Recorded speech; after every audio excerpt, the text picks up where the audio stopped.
प्रधानमंत्री नरेंद्र मोदी मीराबाई जन्मोत्सव जिस कार्यक्रम में शिरकत करने के लिए, शामिल होने के लिए दरअसल पहुंचे हैं प्रधानमंत्री नरेंद्र मोदी, कई बड़ी सौगात दे सकते हैं पीएम मोदी। एक बार जरा ग्राउंड पर रुक करूंगी, अगर शिखा मेरे साथ जुड़ी हुई है। शिखा, क्या जिस तरह से जानकारी मिल रही है, ये काफिला जो हम यहाँ पर देख रहे हैं, हलचल यहाँ पर जो हम देख रहे हैं, प्रधानमंत्री पहुंच चुके हैं मथुरा? बिल्कुल हिमानी, आप ठीक कह रही हैं। प्रधानमंत्री नरेंद्र मोदी श्री कृष्ण जन्मभूमि पहुंच चुके हैं और ये पहली बार है, इतिहास रचा जा चुका है, यानी कि पीएम, पहले ऐसे पीएम जो श्री कृष्ण जन्मभूमि पहुंच गए हैं। एक बार मैं यहाँ पर दिखाना चाहूंगी, देखिए किस तरीके से भीड़ देख रही हैं आप यहाँ पर कितनी है। ये जनसंख्या, क्या कह रहे हैं ये लोग, क्या उम्मीद कर रहे हैं, क्या चाह रहे हैं कि आज सिर्फ प्रधानमंत्री नरेंद्र मोदी को देखने के लिए आए हैं। आप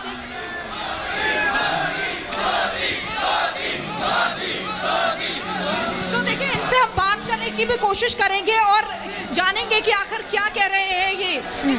चलेंगे क्योंकि बहुत जरूरी है इनके मन की बात जानना। जब प्रधानमंत्री नरेंद्र मोदी यहाँ पर पहुंचे, क्या कहेंगे? माननीय हमारे प्रधानमंत्री जी आज मथुरा में आ रहे हैं, हम उनका बड़े दिल से आभार व्यक्त करते हैं और धन्यवाद महसूस करते हैं। बिल्कुल, आप क्या कहेंगे? अरे मोदी जी मेरा पीएम है, बहुत बेस्ट है। मैं हर स्टेट में बिल्कुल देश विदेश में घूमे हैं, उनको बहुत उम्मीद। लेकिन हर्षोल्लास देखा जा रहा है क्योंकि पीएम जन्मस्थान पहुंच चुके हैं। मोदी मोदी मोदी, ठीक है। वहाँ भी मैं आपको, जहाँ तक आप नजर दौड़ाएंगी, सिर्फ यहाँ पर लोग ही लोग यहाँ पर बैठे हुए हैं क्योंकि देखिए किस तरीके से। मोदी क्या कहेंगे आप? क्या कहेंगे? पीएम पहुंच चुके हैं जन्मस्थान।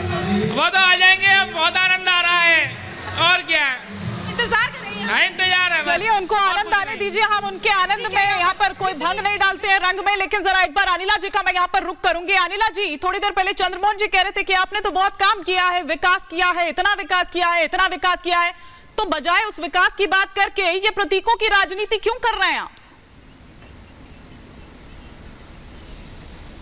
मुझे समझ में नहीं आता कि कांग्रेस पार्टी इतनी कंफ्यूज क्यों रहती है, और ये लोग गुस्सा हो जाते हैं जब मैं कहती हूँ इंडियन नेशनल कंफ्यूज पार्टी। विकास दिखाई नहीं दे रहा? कौन सा चश्मा लगाकर बैठे हैं? ये आंख के अंधे और नाम के नैनसुख हो चुके हैं कांग्रेस वाले। उत्तर प्रदेश में इनको दिखाई नहीं दे रहा कितना विकास हो रहा है। उत्तर प्रदेश में अपराधीकरण पे कैसे नकेल लगे, इनको दिखाई नहीं दे रहा है। चंद्रमोहन जी आप ही के स्टूडियो में बैठे हैं, इसका मतलब नोएडा में ही है, तो जाइए नोएडा में चेक करके आइए। पहले उद्योग जो है क्यों उन पे ताले लगे थे समाजवादी पार्टी या बीएसपी की सरकार जब थी, खासतौर से समाजवादी पार्टी के समय। अब क्यों उद्योग इतना बढ़ रहा है भाई? जेवर एयरपोर्ट जरा चक्कर लगाइए, घुमाइए। फिल्म सिटी जो बन रहा है यहाँ पे उसको घुमाइए। अलग अलग कॉरिडोर्स जो यहाँ पे बन रहे हैं उनको घुमाइए। समझ में नहीं आता, ये लोग बस कुछ भी बोल देंगे, बिना किसी तथ्य के बोल देंगे। अभी ये कह रहे थे कि हम लोगों के मन में आस्था का सम्मान बहुत होता है पर हम उसको दिखाते नहीं है। दुनिया ने देखा है कि आपके नेताओं ने किस प्रकार से खिलाफत करी थी कि रामलला का मंदिर का निर्माण नहीं हो। जब इन लोगों ने देखा कि हिंदू तो इनके बिल्कुल अगेंस्ट हो चुके हैं, तो कहने लगे अरे हमने ताले खुलवाए थे, हमने ताले खुलवाए थे। झूठ बोलते हैं आप। फैजाबाद कोर्ट का फैसला आया था तब ताले खुले थे। प्रियंका गांधी वाड्रा राजस्थान में हवन करती हैं, गले में भगवा पट्टा डालकर और पिक्चर अपॉर्चुनिटी देते हुए वीडियो को वायरल कराती हैं। ये क्या चीज है साहब? भगवा को आतंकवाद आप कहते हैं।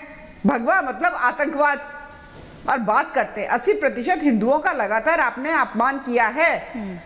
आज मैं उत्तर प्रदेश की मैं बात करती हूं तो डबल इंजन की सरकार ने जिस प्रकार से अपनी रफ्तार पकड़ी हुई है विकास की, उत्तर प्रदेश जो है, जो 10 कैटेगरीज आती है, अगर मैं स्मार्ट सिटीज की भी बात करती हूं तो उसमें अव्वल नंबर आता है।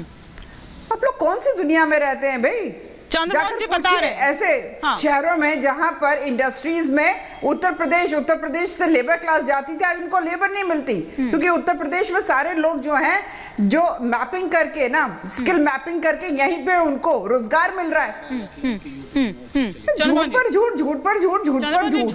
मैं दे दूं जवाब? इनकी अपनी जो ओरिजिनल पनौती है ना, राहुल गांधी पता नहीं कौन सा पाठ पढ़ाते हैं इनको। नहीं, हम मुद्दे पर रहते हैं बजाय आपको मैंने मेरे साथ आपकी बहुत डिबेट हुई और बड़े शालीनता के साथ हम डिबेट करते हैं, इसलिए मैंने कोई भी आपकी बात को काटा नहीं, बड़े मधुरता से सुना। मेरे जवाब सुन लीजिए।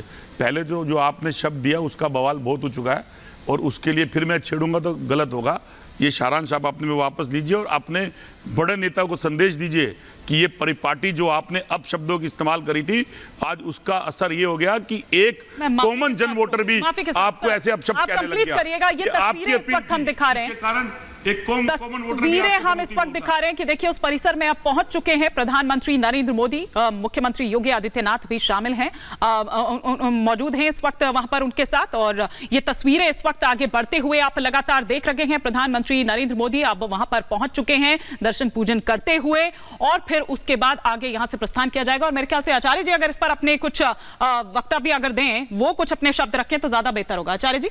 जी बिल्कुल, रामलला कृष्ण लला के दर्शन करते हुए इस वक्त हमारे यशस्वी प्रधानमंत्री जी वहाँ विद्यमान है। और ये जगह जो है कृष्ण जन्मभूमि है, ये वही स्थल है जहाँ पर भगवान का अवतरण हुआ जन्माष्टमी के दिन पर। और सुंदर तरीके से भगवान इस वक्त हमारे यशस्वी प्रधानमंत्री जी उनका दर्शन कर रहे हैं, और उनका स्वस्ति तिलक जिस प्रकार से लिया गया भगवान का आशीर्वाद लेकर, ये वही स्थली है कि जहाँ पर औरंगजेब ने इस पूरे केशव जो कटरा केशव स्थल है उसको पूरा विध्वंस कर दिया गया था, और उस जगह पर एक मस्जिद का निर्माण कर दिया गया था। और उसके साइड में आज वो जगह पर, मस्जिद के साइड में ये जगह बची, उस पे आज ये मंदिर का निर्माण कर बनाया गया है। लेकिन वास्तविक स्थल जो है वो आज भी उस जगह के नीचे है। और कांग्रेस ने क्या किया, ये वास्तविक तौर पर हमें समझ में आना चाहिए कि 1900 करीब 65 के आसपास एक फर्जी 3 लोगों की कमेटी बनाकर, कॉम्प्रोमाइज कराकर उस जगह को, मस्जिद जो खंडर मस्जिद थी उसका जीर्णोद्धार करवा दिया। और साइड में बाद में गोयनका जी के साथ मिलकर जिस प्रकार से ये जो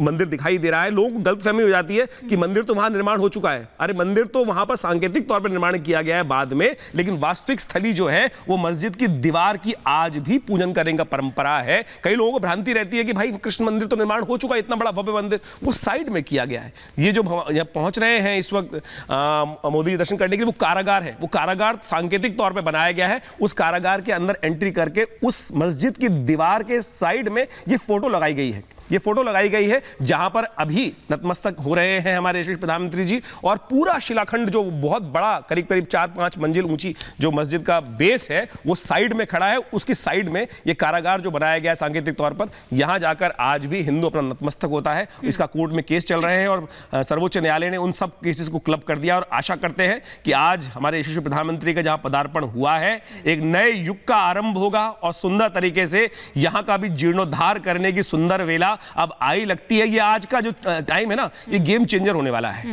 मैं कहूंगा जिस प्रकार से गेम चेंजर होने वाला है पूरे देश के लिए। अब ये वोट बैंक की राजनीति देखे, लेकिन हिंदुओं का, इस देश के स्वाभिमान के निर्माण की वेला यहाँ की भी आ गई है।